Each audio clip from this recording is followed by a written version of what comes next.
Ladies and gentlemen, if a man ever looks at you and tells you exactly who he is, your job is not to argue with him. Your job is to believe him. Too many people hear words that should be warning signs and then try to translate them into something softer, something safer, something that won't hurt. Life doesn't work like that. People don't accidentally say things. What comes out of their mouth is usually what lives in their heart. If there is one thing life will teach you over and over again, it is that words are never random. People don't just say things because the air was empty. Words come from thought, and thought comes from intention. When a man opens his mouth and speaks, he is handing you information about who he is, how he thinks, and what he plans to do. Too many people ignore that information because they are focused on what they hope will happen instead of what is actually being said right in front of them. When a man tells you something about himself, especially when it's uncomfortable or disappointing, that is not the time to debate, analyze, or translate. That is the time to listen. People love to believe that actions matter more than words, and that is true. Words are usually the preview of those actions. Before someone disrespects you with behavior, they often warn you with language. They test how much you will tolerate by what you allow to slide when they speak. If a man consistently uses language that minimizes you, confuses you, lowers expectations, he is setting the tone for the relationship. Words like maybe, someday, or we'll see sound harmless. They create uncertainty. And uncertainty is not romance, it's instability. Someone who is serious does not leave you guessing. Clarity is a form of respect, and confusion is often a choice. The mistake many people make is assuming that they can love someone into speaking differently.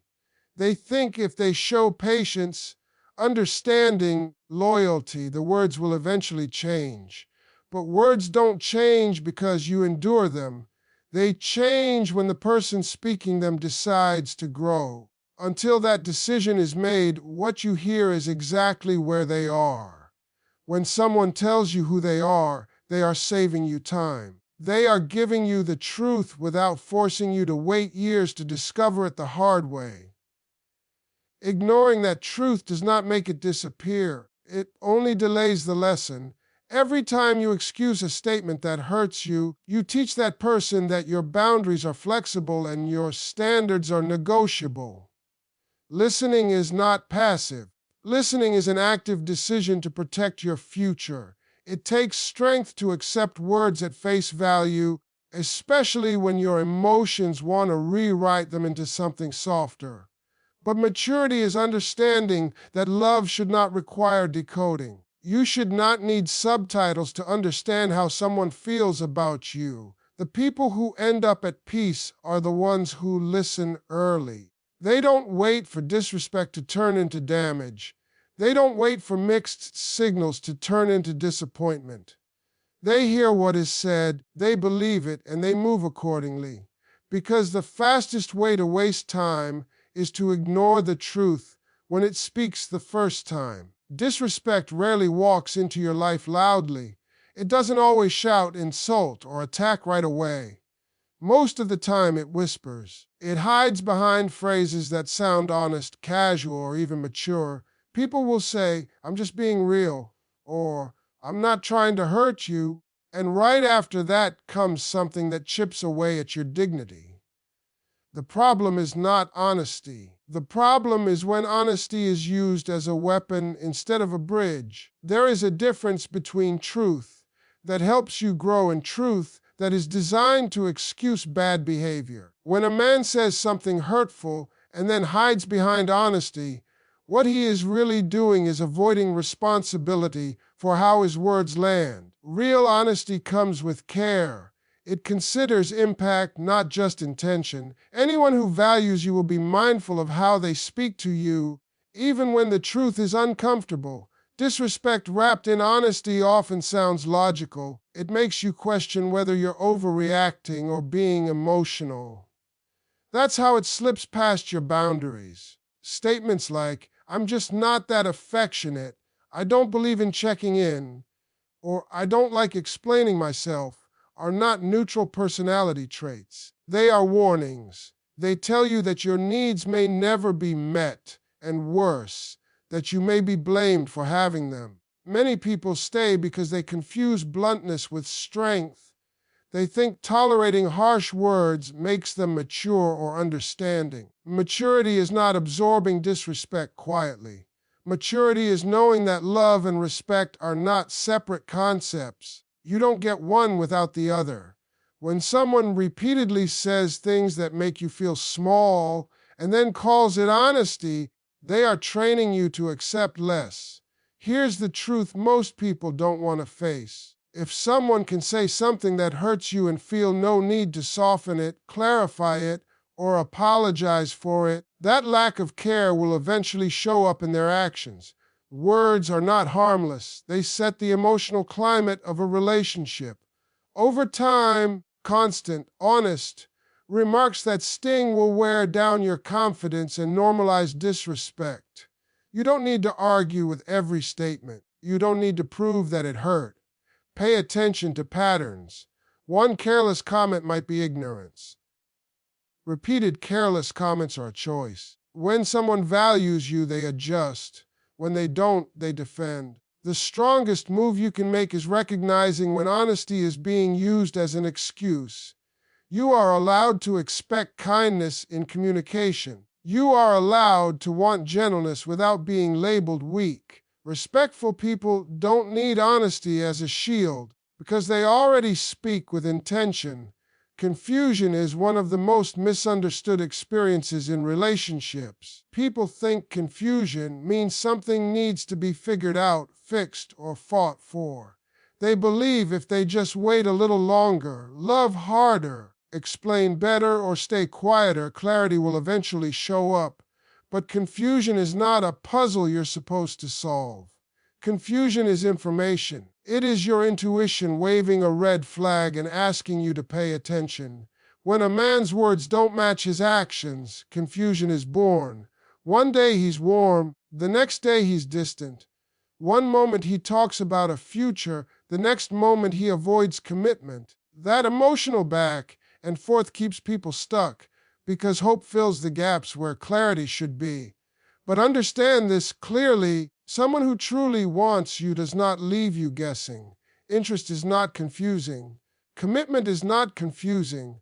Love that is healthy is calm, not chaotic. Confusion drains your energy because it forces you to constantly analyze. You start rereading messages, replaying conversations, questioning your tone, your timing, your worth. You begin to shrink parts of yourself just to keep the peace.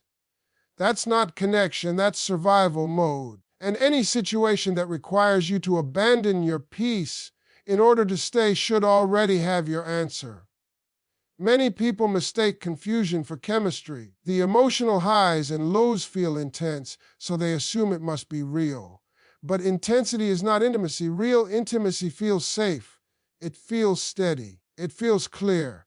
Confusion keeps you addicted to potential instead of grounded in reality. It keeps you chasing clarity from someone who benefits from withholding it. Here's the hard truth. Confusion often exists because someone is keeping their options open. When a person is unsure about you, they will also be unclear with you. They won't say no because they don't want to lose access, but they won't say yes because they don't want responsibility.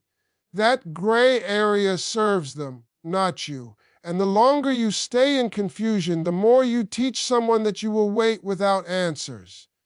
Clarity is an act of respect. Even when the truth hurts, it allows you to make informed decisions. Confusion traps you in emotional limbo. It delays healing, growth, and peace. That's why confusion should never be romanticized. It's not a sign to try harder. It's a sign to step back and ask why certainty is missing. You don't need more time to understand confusion. You need courage to respond to it. Walking away from confusion is not quitting. It's choosing yourself. It's saying your emotional health matters more than someone else's indecision. When you honor clarity, you honor your worth. Promises sound good. They make you feel hopeful. They paint pictures of a future that feels safe, exciting, and secure. But here's what life teaches you. If you pay attention long enough, promises don't build relationships. Consistency does. Anybody can promise you the world when emotions are high, when they're afraid of losing you, or when it costs them nothing in that moment. Real character shows up in what someone does repeatedly, not what they say occasionally. When a man keeps telling you what he's going to do, but rarely follows through, that's not bad timing, that's a habit. People reveal their priorities by where they show up consistently. If he says he'll call and doesn't, if he says he'll change and doesn't, if he says you matter but disappears when it's inconvenient, those are not mistakes. Those are patterns. And patterns tell the truth louder than words ever will. Many people fall in love with potential. They hear the promise and imagine the future version of the person instead of dealing with the present reality. They say, he means well, or he's trying, or he'll get there. But love is not about where someone might be one day. Love is about how they treat you right now. Potential doesn't comfort you at night. Potential doesn't show up when you need support. Only consistent behavior does that. Inconsistency creates anxiety. You never know what version of the person you're going to get. One day they're attentive, the next day they're distant. One week they're invested, the next week they're unavailable. That emotional roller coaster slowly wears you down. You start adjusting your expectations, lowering your standards, and accepting crumbs just to keep things going. That's not compromise, that's self-abandonment. Consistency is simple. It doesn't require grand gestures. It looks like calling when you say you will, showing up when you're needed, being the same person on good days and bad days, respecting boundaries even when no one is watching. When someone is consistent, you don't have to question their intentions because their behavior answers for them. A person who is serious about you doesn't need reminders to treat you well. They don't need constant second chances to do what they already said they would do. If someone truly values you, effort becomes natural, not forced. They don't perform consistency when they're scared of losing you and then disappear once they feel secure. The danger of falling for promises is that they keep you waiting. Waiting for change, waiting for growth, waiting for effort. And time is the one thing you never get back. You deserve someone whose actions match their words without you having to beg, remind, explain why consistency matters. Because in the end, love isn't proven by what someone says they'll do tomorrow. It's proven by what they consistently do today. Your standards are not rules you announce out loud. They are lessons you teach quietly through what you allow. Every time you tolerate behavior that makes you uncomfortable, every time you stay silent when something hurts you, you are sending a message about how much access someone has to you. People don't treat you based on what you say you deserve. They treat you based on what you accept. That's the part many people don't want to hear. It's the truth. Standards are not about being difficult or demanding. Standards are about self-respect. They are the invisible line that tells people how far they can go. When you don't have clear standards, others will create them for you. And trust me, they will always benefit themselves. If you show someone that you will stay even when you're disrespected, they learn that respect is optional. If you show someone that you will forgive without change, they learn that apologies don't require effort. A lot of people are afraid to set standards because they fear losing someone. They think if they speak up, they'll be labeled too much, too sensitive, or too hard to love. But the truth is, the right people are not scared of your standards. Wrong people are. Anyone who benefits from your silence will be uncomfortable when you find your voice.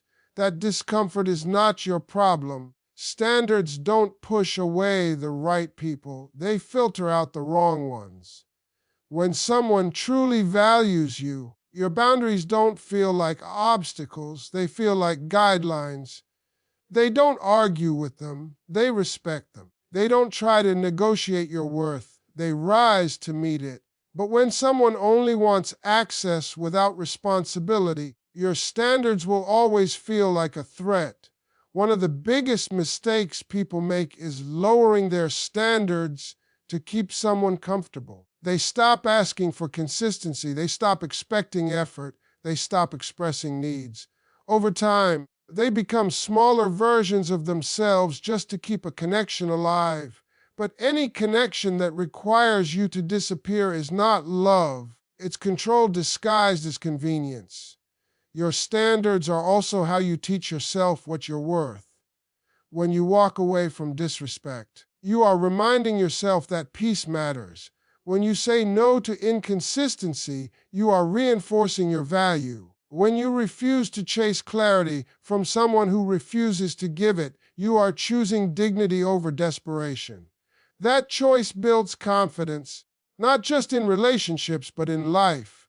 People often say, if I set standards, I'll end up alone. But being alone is not the same as being lonely. Loneliness comes from being with people who don't see you, hear you, or respect you. Being alone can be peaceful when you know you're not betraying yourself.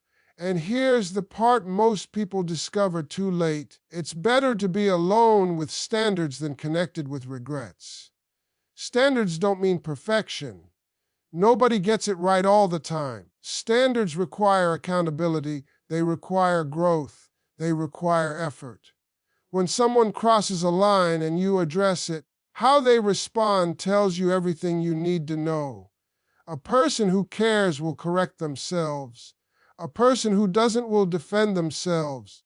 And defense is often louder than love. You don't need to announce your standards. You don't need to threaten or explain them over and over again. Your actions will speak for you. When you leave situations that don't honor you, people learn quickly what you will and will not accept. When you stay firm, even when it's uncomfortable, you teach others that access to you is earned, not automatic. The moment you stop lowering your standards is the moment your life begins to change. You attract different energy. You attract different conversations. You attract people who understand that respect is not a favor, it's a requirement. And once you experience how peaceful that feels, you'll never confuse love with tolerance again. Walking away is one of the hardest decisions a person can make, not because it's unclear, because it's clear and painful at the same time. People think walking away means you gave up, you lost, or you weren't strong enough to stay. Most of the time, walking away is not weakness at all. It's strength that finally got tired of explaining itself. It's self-respect standing up after being ignored for too long. Staying is easy when hope keeps whispering, maybe it will change. Staying is easy when memories remind you of the good moments. Staying is easy when fear tells you that starting over is worse than staying uncomfortable. But walking away requires clarity. It requires honesty with yourself. It requires admitting that love should not feel like constant survival. A lot of people stay because they confuse loyalty with endurance. They think being loyal means tolerating pain, disrespect, confusion, and inconsistency. But loyalty to someone else should never come at the cost of betraying yourself. The moment you start losing sleep, peace, and confidence just to keep someone around, the price is already too high. Walking away is not about anger. It's not about revenge. It's not about proving anything to the other person. It's about choosing yourself when no one else will. It's about realizing that access to you is a privilege, not a right. When someone repeatedly shows you that they don't value that access, walking away becomes an act of self-preservation. Many people wait for a final dramatic moment to leave. They wait for the ultimate betrayal, the final argument, the undeniable proof. But most endings don't come with fireworks. They come with exhaustion. They come with silence. They come when you realize you've been explaining your worth to someone who benefits from not understanding it. Walking away hurts because you're not just leaving a person, you're leaving a version of the future you imagined. You're letting go of what you hoped they would become. That grief is real. Holding on to potential while ignoring reality is how people stay stuck for years. You don't build a life on promises and maybes. You build it on effort, respect, and consistency. Here's what people don't tell you: when you walk away from what disrespects you, you create space for something better. Not immediately, not magically, but slowly, surely, you start to breathe differently. You stop checking your phone with anxiety. You stop replaying conversations in your head. You stop shrinking yourself to fit into someone else's limitations. Walking away teaches people how to treat you